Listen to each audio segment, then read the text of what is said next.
नमस्कार दोस्तों, आप सभी का स्वागत है ब्लॉक्टिकल में।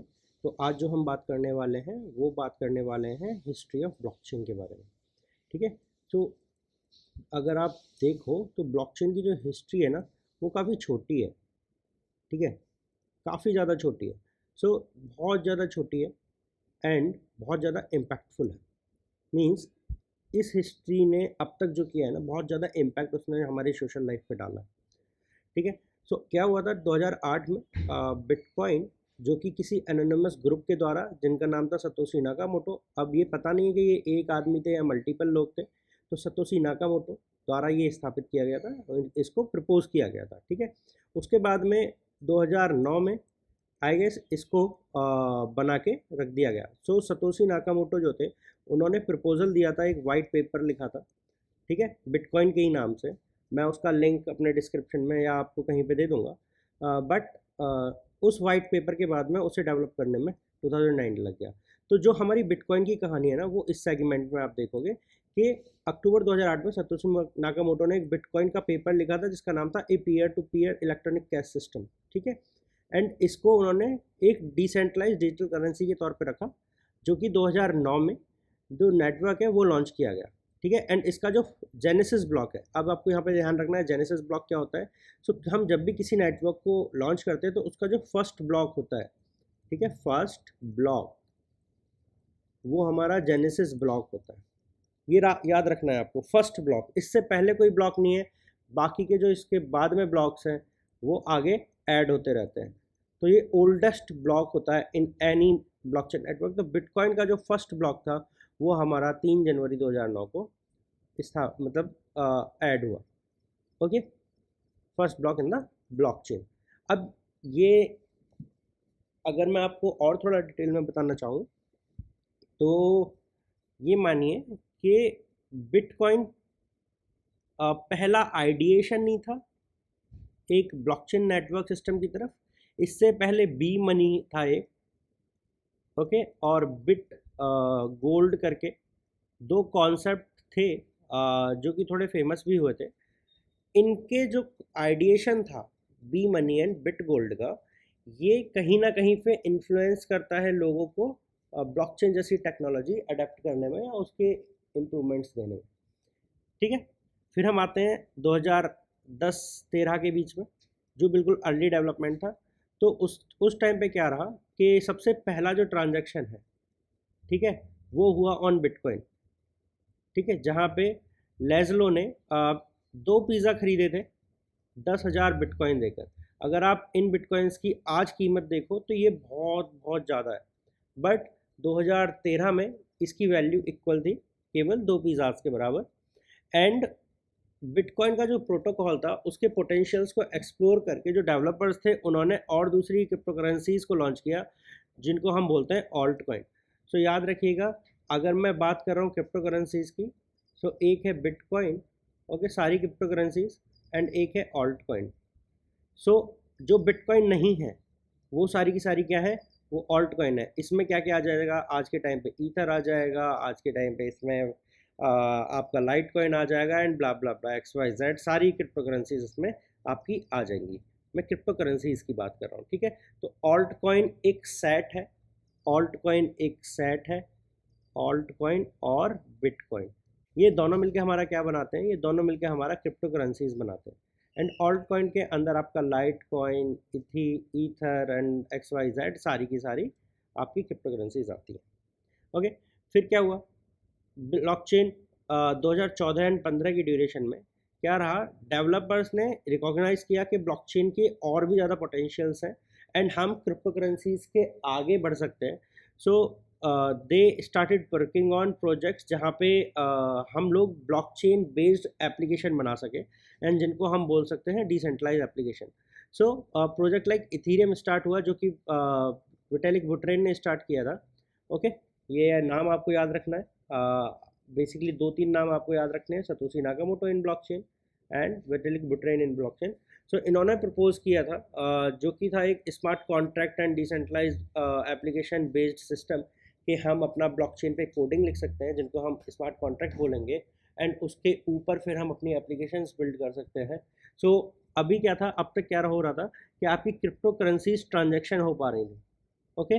बट इस प्रपोजल के बाद में आप अपने ब्लॉकचेन नेटवर्क पे किसी भी तरह की ट्रांजेक्शन्स कर सकते हो। It is not related to transaction of cryptocurrencies but also data, okay। You can also do with cryptocurrencies, you can also do certification transactions, okay, कि मैं अपना सर्टिफिकेट ऑनलाइन कहीं पे प्रपोजल भेज सकूँ एंड ऑल। सो ये आपका मूवमेंट धीरे धीरे आगे बढ़ा, ठीक है। आगे बढ़ते हैं, आपको आगे इतना समझ आ गया होगा कि पहले बिटकॉइन का आइडिया आया, फिर बिटकॉइन की जेनेसिस ब्लॉक आई, फिर उससे पहला ट्रांजैक्शन हुए, ठीक है, जहाँ पे 2 पिज़्ज़ा खरीदे गए। उसके बाद में लोगों ने और पोटेंशियल जाना तो और तरह के क्रिप्टो करेंसीज बना डाले, ठीक है। ड्रॉबैक्स को कम करते चले गए, जो हमारे इनिशियल फेज में ड्रॉबैक्स थे बिटकॉइन को, उसको लाइटकॉइन ने कम किया, और दूसरी जो इमर्जिंग उस टाइम की क्रिप्टो करेंसीज थी उन्होंने कम किया। उसके बाद में फिर और पोटेंशियल जाना तो हमारे वेटलिक बुटरेन ने इथेरियम जैसे प्रपोजल दे दिए, जहाँ पे हम अब कोड लिख सकते हैं ओवर ब्लॉकचेन, एंड उन कोड को हम स्मार्ट कॉन्ट्रैक्ट बोलते हैं, एंड जो पर्टिकुलर एप्लीकेशन फिर उसके अराउंड हम बनाते हैं उसको हम डिसेंट्रलाइज एप्लीकेशन और डैप बोलते हैं, ठीक है। आगे बढ़ते हैं तो हमारा फिर एंटरप्राइज लेवल पे उसकी स्ट्रक्चरिंग आ जाती है, जहाँ पे काफ़ी सारा समय लगा कंपनीज को ये समझने में, फाइनेंशियल इंस्टीट्यूशंस को ये समझने में कि how we will get benefited, okay, how they will get benefited. तो कॉन्सेप्ट आया permission and private blockchain network का, permission and private blockchain network का, एंड वहाँ पे फिर ऐसे अप्रोचेस यूज़ करने लगे कि केवल लिमिटेड पीपल उस पर्टिकुलर नेटवर्क का पार्ट हो, and this particular network follows decentralize behaviour basically. So ये लेजर टेक्नोलॉजी की तरफ हम जा रहे हैं धीरे धीरे करके, जहाँ पे हम रिस्ट्रिक्ट करते हैं किसी भी यूज़र को एंट्री लेने से पहले। सो या तो वो परमिशन है कि आपको परमिशन है हमारे नेटवर्क में पार्टिसिपेट करने के लिए, एंड अगर आपको परमिशन है दैट मीन्स आपने पहले कहीं ना कहीं अपनी KYC करा रखी है, दैट मीन्स आप अपने पर्टिकुलर एंटिटी को जानते हो किसी भी वे में, ठीक है, जो वहाँ पे पीयर है आप उसको जानते हो, ठीक है। दैन 2017-18 के आसपास टाइम आता है जहाँ पे हम इनिशियल कॉइन ऑफरिंग की बात करते हैं, ठीक है। एंड इनिशियल कॉइन ऑफरिंग होता है, कोई भी बंदा या स्टार्टअप है वो अपना स्टार्टअप लाता है, आइडिया लाता है, उसको एक प्रपोजल की तरह बाइंड करता है, अपने टोकन्स लाता है, ठीक है, एंड लोगों को बोलता है आप मेरे टोकन्स करो, अगर मेरा आइडिया सक्सेसफुल हो गया तो मैं आपको बेनिफिट दूंगा, अपना प्रॉफिट शेयर करूंगा। तो लेट से मेरा एक आइडिया था कि मैं बुक छाप रहा हूँ, ओके, एंड मैं अपने 1000 टोकन निकालता हूँ, एंड इन 1000 टोकन को मैं 10-10 रुपये में बेचना स्टार्ट करता हूँ। तो जब तक मैं ये 10,000 बेचूंगा मेरे पास में 10,000 टोकन 10,000 रुपये आ चुके होंगे, ठीक है, 10,000 रुपये आ चुके होंगे, एंड इन 10,000 रुपये को मैं लूँगा, मैं बुक प्रिंट कराऊंगा, ठीक है। जब मेरी बुक बिकने लगेगी तो मैं जिन जिन लोगों ने मेरे पर्टिकुलर टोकन्स खरीदे थे उनके पर्टिकुलर लेवल पे जाके जिसका जितना शेयर था मैं अपना प्रॉफिट शेयर करूंगा उनके साथ में। तो this is what initial coin offering did to raise funds, okay, for a startup और किसी भी आइडिया के लिए। बट क्या हुआ, यहाँ पे एक काफ़ी ज़्यादा लोचे हुए थे कि ये कॉन्सेप्ट अच्छा था, बट लोगों ने अपना आइडिया दिया, टोकन्स बेचे, एंड फिर आगे कोई काम नहीं किया, ओके।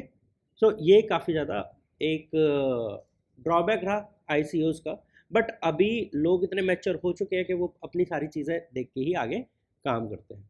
सो अब आता है 2019-20 के आसपास का टाइम, जहाँ पे और थोड़ी मैच्योर एप्लीकेशंस आने लगी और अपने आप को डाइवर्स करने लगी। तो बेसिकली पहले क्या हो रहा था, केवल हम जो एप्लीकेशंस को देख रहे थे वो डी एप्स जो हम बना पा रहे थे वो financial, supply chain management, real estate and XYZ जो एंटरप्राइज लेवल की डिक्लेरेशन है वहाँ पे देख पा रहे थे। बट इस पॉइंट ऑफ टाइम पे ना गवर्नमेंट और रेगुलेटरी बॉडीज़ ने भी इसको अडेप्ट करना लगा, एंड कहीं ना कहीं पे इस कॉन्सेप्ट को, जो ब्लॉकचेन कॉन्सेप्ट है उसके ऊपर बनी हुई एप्लीकेशंस को, उनके स्मार्ट कॉन्ट्रैक्ट को कहीं ना कहीं लीगलाइज करने लगे, ठीक है। एंड ये लोग इसको लीगलाइज कर रहे हैं, दैट मीन्स एडेप्टेशन इंक्रीज हो रहा है in the government also.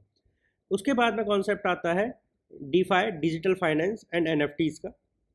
NFTs आपको पता ही होगा, काफ़ी आपने सुना है, इसके बारे में मैं और डिटेल में बताऊंगा आगे चल के। बट डिसेंट्रलाइज फाइनेंस का जो प्रोटोकॉल था वो आया, एंड इथेरियम काफ़ी ज़्यादा एक रेपुटेड नेटवर्क बना जहाँ पे DeFi एप्लीकेशंस को बिल्ड किया गया, and same non fungible token का एक कॉन्सेप्ट आया जहाँ पे NFTs को बहुत ज़्यादा पॉपुलैरिटी मिली, जहाँ पे लोग अपने पर्टिकुलर डिजिटल आर्ट को बेच पा रहे थे, and most of the cases में digital art ही बिका. But NFTs is not all about digital art, it is about something which is unique in nature. Okay, so वो particular unique digital asset के बारे में बात करता है. ओके, तो इसको काफ़ी ज़्यादा हाइप मिला, एंड अगर आप देखोगे तो बहुत सारी एप्लीकेशन इसी के अराउंड बनी हुई है, जैसे कि ओपन सी एंड ऑल. ठीक है, एंड आज के अगर हम प्रेजेंट एरा की बात करते हैं 2022-23 के आसपास, तो government and businesses are increasingly exploring the integration of blockchain into the system. तो देखिए क्या है, गवर्नमेंट के जो प्रीवियस सिस्टम्स है ना, वो आपके वेब 2 सिस्टम्स है, वेब 2 सिस्टम्स है, एंड जो ब्लॉकचेन है वो वेब 3 है. ओके, तो इन दोनों के बीच का इंटीग्रेशन कहीं ना कहीं पे ढूंढा जा रहा है, एंड बहुत सारे केसेस में ऐसे इंटीग्रेशंस करे भी जा चुके हैं. सो एक बहुत बेस्ट केस है जब गवर्नमेंट अपने सर्टिफिकेट हमें देती है, लाइक हमें डिग्री देती है, तो बहुत सारे केसेस में आप देखोगे बहुत सारी IITs एंड NITs में इसको NFTs के तौर पे भी दिया गया है. ठीक है, आपको पेपर मिलता था, पेपर कब तक चलेगा, बट आपको बहुत संभाल के रखना है. अब यहाँ पे आपको NFTs के तौर पे या वेरीफाइबल क्रेडेंशियल्स के तौर पे दिया गया. जो आज का एरा है वो आपका काफ़ी ज़्यादा वर्क कर रहा है, verifiable credential, decentralize identity and और ज़्यादा प्रोटोकॉल्स के, like sign in with Ethereum and all. Okay, इस टाइप के प्रोटोकॉल्स पे और ज़्यादा अच्छे से काम कर रहा है. सो आई गेस ये आपको एक ब्रीफ हिस्ट्री थी जो हमने ब्लॉकचेन जो लोग हैं जो इसको पढ़ना चाहते हैं उनके लिए बनाई है. आई होप तो आपको स्टेप बाय स्टेप समझ आया होगा कि कैसे ब्लॉकचेन अपने आइडिएशन से, जो कि बीम मनी और बिट गोल्ड के अकॉर्डिंग था, वहाँ से बिटकॉइन बना, देन ऑल्टकॉइन बना, देन इथेरियम बेस्ड एप्लीकेशंस उसके अराउंड बनने लगे, and how that particular network start working on building more and more complex and integrated application systems. Okay, तो अभी आज के टाइम पे हम इतने मैच्योर हो चुके हैं कि हम इसका कहीं ना कहीं एंटरप्राइज लेवल पे काफ़ी अच्छे से यूटिलाइजेशन देख पा रहे हैं. आप मोस्ट ऑफ द केसेस में देखोगे बड़ी बड़ी कंपनीज लाइक JP मॉर्गन है, ठीक है, गोल्डमैन सैक है, IBM है, ये सारे बड़ी बड़ी कंपनीज कहीं ना कहीं पे इस पर्टिकुलर टैग का किसी ना किसी रूप में यूटिलाइजेशन कर रहे हैं. ठीक है, तो आई गेस अगली वीडियो में हम बाकी की चीज़ें जानेंगे, बट तब तक के लिए आई गेस आपको पुरानी वीडियोस दोबारा से रिपीट करनी चाहिए, और हिस्ट्री को आपको दोबारा से ब्रीफिंग में लाना चाहिए. एंड मैं रिकमेंड करूँगा, देखो ऐसा नहीं है कि आपको मैं हर चीज़ बता दूंगा, तो मैं रिकमेंड करूँगा बिटकॉइन या पीयर टू पीयर जो इलेक्ट्रॉनिक सिस्टम कैश सिस्टम वाला पेपर है, इसको आप एक बार पढ़ो. ठीक है, इस पर्टिकुलर पेपर को आप एक बार पढ़ो, ये काफ़ी अच्छा है, इंटरेस्टिंग है. नहीं भी समझ आएगा इट्स ओके, ठीक है, क्योंकि एंड तक समझ आने लगेगा, बट आप एक बार पढ़ो. सो ये आपका फर्स्ट स्टेप होना चाहिए अगर आपको अपनी तरफ से एफर्ट्स डालने हैं तो. ठीक है, सो आई गेस आज की वीडियो में सिर्फ इतना ही, मिलते हैं अगली वीडियो में.